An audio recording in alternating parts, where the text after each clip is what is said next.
Hi guys, my name is Martha Wren, and I am in your biology online class at CPCC this semester.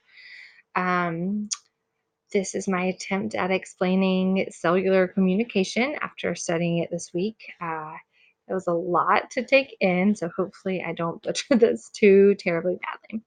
So there are two types of cellular communication. There is intercellular communication and intracellular communication. Intercellular communication is when two cells are communicating between each other, or a cell is communicating to another cell. And intracellular communication is when a cell is communicating something within itself. So those are the two main types of cellular communication. So sorry.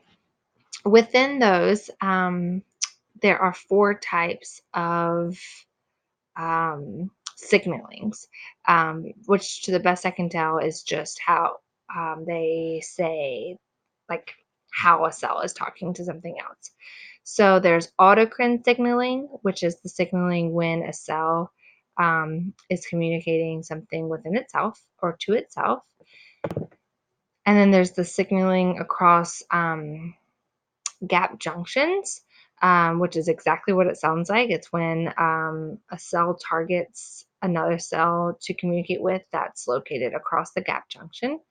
And then the third type is paracrine signaling, which is when a cell wants to communicate to a cell that's close by.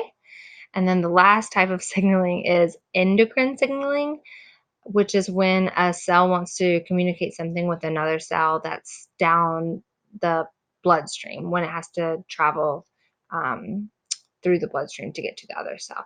So those are the four types of signaling within the cellular communication. So within the cellular communication, you hear a lot about um, it being labeled reception, transduction, and response. So those three labels are the labels that basically tell you how the cell is responding once it receives the signal. So first is the reception, is when the cell first detects that it's receiving a signal, I think. And then there's transduction, which is when it like takes the signal in and kind of changes some of the proteins in there.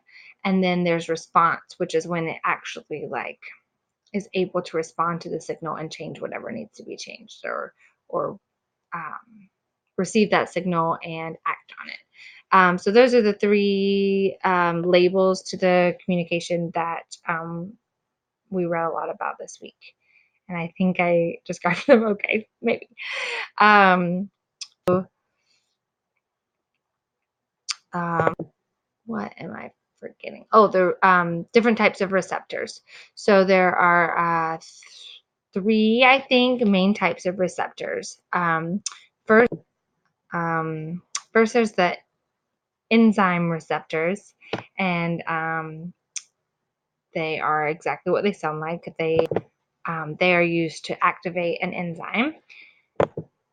Then there's the G protein receptor, and it is the it binds the G protein together with the ligand, I think. And then third, there's the ion channel um, linked receptor, and it kind of opens up a little hole in the cell and allows ions to get in and out of it. So those are the three main types of receptors that can take in a cell communication or a signal. So that is a very shortened version of what we learned about in cellular communication this week. Obviously, there are so many more in-depth levels to it, but ultimately, there's the two main types of communication: the intercellular and the intracellular. There's the different types of the signaling that tell you um, how the cell is sending these messages out. And then there are the different types of receptors, which tell you what they do once they receive these signals, or how they different ways that they take those in, or yeah, take those in. Um, and yeah, and then there's the three main terms used with cellular communication that we talked about. So that is it in a nutshell.